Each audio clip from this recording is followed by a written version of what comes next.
ஏம்மா என்ன இவ்வளோ பெரிய மூட்டையா இருக்கு? 3000 ரூபாய் பட்ஜெட்டுன்னீங்க.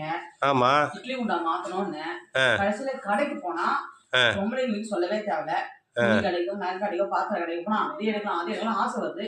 கடைசியா என்ன பண்ணேன் நானு? எவ்வளோ எடுத்துட்டு வந்திருக்கேன் பாரு. 5000 ரூபாய் ஆயிடுச்சு. இதெல்லாம் ரொம்ப நாளா வாங்கணும்னு ஆசை.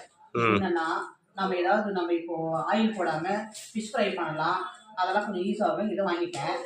சரி அப்புறம் இது வந்து இடியாப்பம் தட்டு. ரொம்ப நாளா இதை வாங்கணும்னு நினைச்சேன். இது சரி. வாங்கிட்டேன். இது வந்து நம்ம மேஷ் பண்றோம் இல்லையா, உருளைக்கிழங்கு, ஆமா. அது வாங்கிட்டேன். சரி. எல்லாம் யூஸ்ஃபுல் தான். அப்புறம் லைட் மெயினா வந்து கொஞ்சம் நீட்டா இருக்கணும்னு சொல்லிட்டு லைட் வாங்கிட்டேன். ஆ அப்புறம் வந்து இது ஆயில் ஃபில்டர், இதையும் வாங்கிட்டேன்.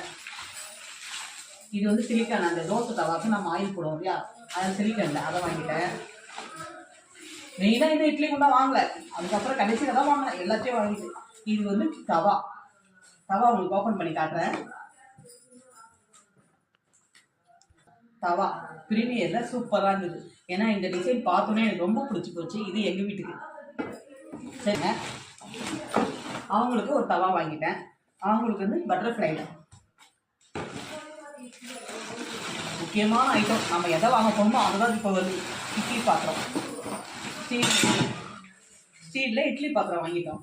இதில் என்னன்னா, இதில் வந்து 20 இட்லி, அப்புறம் வந்து ஒரு மினி இட்லி பிளேட் இருக்குது, அப்புறம் ஸ்ட்ரீம் பண்ணுற ஒரு பிளேட் கொடுத்துருக்காங்க. இதில் 2 3 நமக்கு அடிஷ்னலாக வருது. அதெல்லாம் இதை வாங்கிட்டோம். கடாய் நல்லா சில்வரில். இது வந்து என்ன நான்ஸ்டிக் தவா மாதிரி இருக்குமா, ஆனால் அடி பிடிக்காது, தீயாது. அதுக்காக நல்லா வெயிட்டாக இருக்குது. நல்லா அது பிளேட்டோட மூடியோட வாங்கிட்டோம். சூப்பராக இருக்குங்களா? இதெல்லாம் நாங்கள் வாங்கிட்டோங்க. ஆனால் 3000 ரூபா பட்ஜெட்டு. இப்போ இது எல்லாமே 5000 ரூபாய் ஆயிடுச்சு. என்ன பண்ணுறது? கடைக்குன்னு போனால் மனசு கேட்குதா? அவர் அந்த கிட்ட தான் போகிறாரு. என்ன பண்ணுறது? என் வழக்கமாக எல்லார் வீட்லையும் நடக்கிறது. பார்த்தீங்களா, 3000 ரூபாய்க்கு சொன்னார். இப்போ வந்து 5000 ரூபாய்க்கு வாங்கிட்டேன். எல்லாம் நல்லா இருக்குங்க. மனசு அடிச்சுக்குது. ஏன்னா இட்லி பாத்திரத்துலேருந்து இடியாப்பம் எல்லாம், தவா கொஞ்சம், அப்புறம் இந்த மினி இட்லி தவா எல்லாம் வாங்கியாச்சு. ஆனால் இந்த 2000 எப்படி இப்போ பட்ஜெட் இடிக்க போகுதுன்னு தெரியல. இந்த மாதம் ஃபுல்லாக அதுக்கு என்ன பார்த்து வாங்க போகிறேன்னு தெரியல. இது மாதிரி எங்கள் வீட்டில் தான் நடக்குதா இல்லை உங்கள் வீட்லேயும் நடக்குதான்னு மறக்காமல் கமெண்ட் பண்ணுங்கள்.